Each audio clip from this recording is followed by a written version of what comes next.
नमस्कार, स्वागत है आप सभी का। आप देख रहे हैं द पब्लिक आइडिया। मैं हूं चंदन श्रीवास्तव। भारत की पॉलिटिक्स में विपक्षी एकता की अभी नींव ही पड़ी थी, तब तक कि एक तूफान आ गया। और तूफान ऐसा आया कि विपक्षी एकता में दरारें नजर आने लगी। जी हाँ, जो विपक्षी एकता का नाम इंडिया दिया गया था, देश के सारे विरोधी पार्टियों के द्वारा जो विपक्षी एकता का नाम इंडिया दिया गया था, ताकि इंडिया के नाम पर लोग उन पर भरोसा करना शुरू कर दें।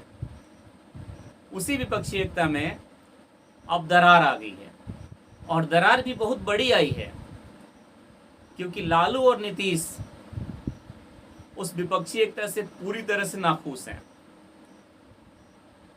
क्या कुछ हुआ है, इसके बारे में पूरी जानकारी इस वीडियो में देंगे। इसके पहले एक निवेदन है कि अगर आप हमारे चैनल पर नए हो तो हमारा सपोर्ट करें, वीडियो को लाइक करें, शेयर करें, चैनल को सब्सक्राइब करें और बेल आइकन जरूर दबाएं, ताकि आगे के सारे नोटिफिकेशन आपको मिलते रहें। विपक्षी एकता का नाम दिए हुए जो इंडिया नाम दिया गया था, अभी 2 दिन भी नहीं हुए,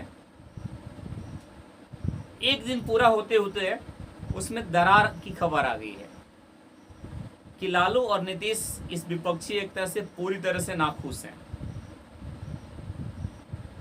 इसका कारण भी बताऊंगा कि कौन कौन से कारण है जिस कारण लालू भी नाखुश है और नीतीश कुमार भी नाखुश हैं।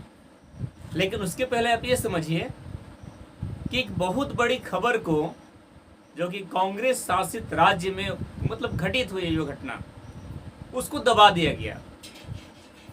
अगर ये घटना किसी भारतीय जनता पार्टी के राज्य में होती, बीजेपी शासित राज्य में होती, तो कितनी हलचलें मच जाती इस देश में। और गोदी मीडिया भी, रवीश कुमार जैसे लोग इस पर न जाने कितनी आवाज उठाते हैं। खबर है छत्तीसगढ़ की, जहां पर कि युवाओं ने, SC/ST के युवाओं ने सरकार के विरोध में प्रदर्शन करते हुए अपना वस्त्र उतार दिए, नंगे प्रदर्शन किए हैं, नंगा होकर के सड़क पर चले हैं। और प्रदर्शन करने का कारण ये बताया जा रहा है कि फर्जी सर्टिफिकेट पर वहां के लोगों को नौकरी दी गई है, फर्जीवाड़े किए गए हैं नौकरी के साथ। फर्जी सर्टिफिकेट पर लोगों को नौकरी दी गई है छत्तीसगढ़ में। सोचिए, वहां पे तो कांग्रेस की सरकार है ना, और यही कांग्रेस अभी आज विपक्षी एकता की बात कर रही है। ये घटना अगर उत्तर प्रदेश में होता या किसी राज्य में होता जहां पर भाजपा की सरकार है, तो कितनी अफवाहें फैलती कि लोगों को इतना जलील किया गया, SC/ST को इतना जलील किया गया, कितने वो परेशान हो गए कि उनको अपने कपड़े तक उतारने पड़े, नंगे रोड पर चलना पड़ा, सड़कों पर चलनी पड़ी सरकार के विरोध में प्रदर्शन करने के लिए। विपक्ष तो राष्ट्रपति महोदया को भी नहीं छोड़ता है, उन पर भी सवाल उठा देता है कि इनको अपमानित किया जा रहा है। तो छत्तीसगढ़ में जो युवाओं ने नंगा प्रदर्शन किया सरकार के विरोध में, तो उसके बारे में क्यों नहीं कुछ बोल दिया। एक तरफ बेंगलुरु में वो लोग अपनी मीटिंग कर रहे थे, और एक तरफ छात्र मतलब युवा जो प्रदर्शन कर रहे थे छत्तीसगढ़ में। फर्जीवाड़े के साथ नौकरी दी गई है वहां पे। ये बहुत बड़ी खबर है, आपने नहीं सुनी होगी शायद, कुछ लोग सुने भी होंगे, लेकिन मैक्सिमम लोग नहीं सुने होंगे इस खबर को, क्योंकि इसको दबा दिया गया है। अब बात करते हैं लालू और नीतीश की, कि लालू और नीतीश क्यों नाराज है विपक्षी एकता से। सबसे पहले आप जैसे ही लालू यादव पहुंचते हैं बेंगलुरु में, तो इनकी नजर पोस्टर पर पड़ती है। आपको याद होगा कि कुछ दिन पहले जब पटना में विपक्षी एकता की मीटिंग हुई थी, तो वहां पर बड़े बड़े पोस्टर लगाए गए थे, और नीतीश कुमार उसमें, ऐसा लग रहा था पोस्टर देख करके नीतीश कुमार उसका लीड कर रहे हैं। नीतीश कुमार लीड करते नजर आ रहे थे। पोस्टर देखकर ही कोई बता देगा कि इसका संयोजक कौन है, तो नीतीश कुमार जी हैं। तो उन्होंने ऐसा ही सोचा होगा कि मैं वहां भी जाऊंगा तो बड़े बड़े बैनर लगे होंगे, उस पर नीतीश कुमार लिखा होगा, बिहार के मुख्यमंत्री, माननीय मुख्यमंत्री जो भी हैं, भावी प्रधानमंत्री का उम्मीदवार भी हो सके, लिखा होगा। लेकिन वहां पर तो देखा गया कि गोलाकार में मतलब एक गोल शेप में सारे लोगों का छोटी छोटी तस्वीरें थी। इससे क्या हुआ, इससे नीतीश कुमार का कद छोटा होता हुआ नजर आ रहा है। जो नीतीश कुमार ये सोच कर गए थे कि मैं एक तरह से लीडर हूं, मैं लीड कर रहा हूं, मैं संयोजक हूं, मैं इसका मॉनिटर हूं, लेकिन वहां पर जाने के बाद पता चला वो जो शतरंज होता है ना, शतरंज में जो मंत्री होते हैं, आपने देखी होगी शतरंज की गोटी, जो मंत्री का जो गोटी होता है काफी बड़ा होता है, और जो सैनिक होते हैं काफी छोटे पिद्दे की तरह होते हैं। तो बेंगलुरु में तो पिद्दे बन गई है। तो पहली गुस्सा तो यहां पर आ गई। पहले तो ये नाराज इससे हो गए अपने पोस्टर को देख करके। अब बात करते दूसरी गुस्सा की। दूसरा पॉइंट क्या था? दूसरा पॉइंट वो था जबकि वहां पर एक और बैनर देखिए नीतीश कुमार जी को, और उस बैनर पर लिखा हुआ था, और दूसरा जो बैनर था उस पर लिखा हुआ था कि अनस्टेबल प्राइम मिनिस्टर कैंडिडेट, यानी नीतीश कुमार जी जो हैं वो अनस्टेबल, अस्थिर प्रधानमंत्री के उम्मीदवार हैं। अब सोचिए, जो व्यक्ति अपने आप को खुद प्रधानमंत्री का उम्मीदवार मानता है, जो ये समझता है कि मैं सारी विपक्षी एकता का लीडर हूं, मैं लीड कर रहा हूं, मैं संयोजक हूं, मैं मॉनिटर हूं, और उसकी तस्वीर पर, उसके पोस्टर पर अगर लिख दिया जाए कि ये अनस्टेबल है, तो ये भला कैसे बर्दाश्त हो सकती है? तो ये बात की ये खबर देख करके, ये पोस्टर देख करके भी नीतीश कुमार अच्छे खासे नाराज हो गए। लेकिन है बड़े संयम वाले व्यक्ति, इतना कुछ देखने के बाद भी अपने आप को रखे हुए, तो इस मीटिंग में शामिल किए थे वो।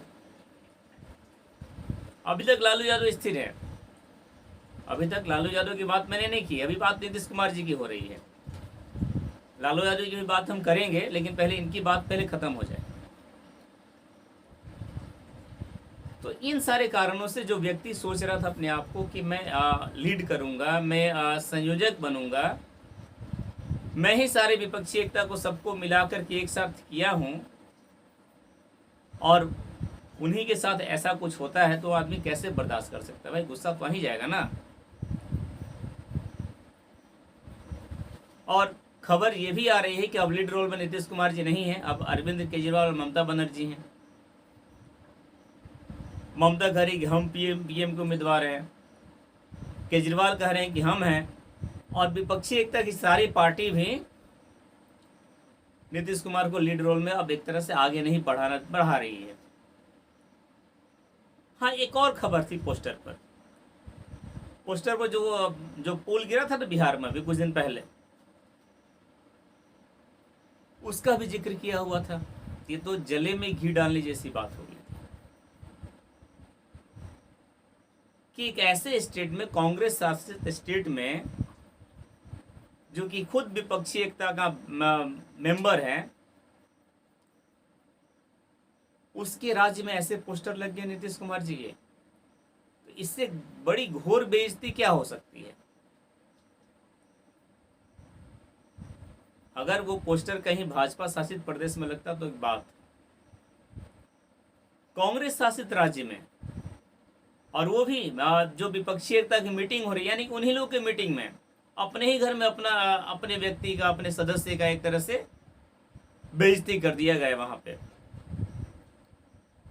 इस कारण नीतीश कुमार जी पूरी तरह से नाराज हैं, और नाराज होकर के नीतीश कुमार जी ने क्या किया, लालू यादव जी ने क्या किया, इसकी खबर मैं आगे बताऊंगा। लेकिन अब आप ये जानिए कि लालू यादव की नाराजगी के क्या कारण है।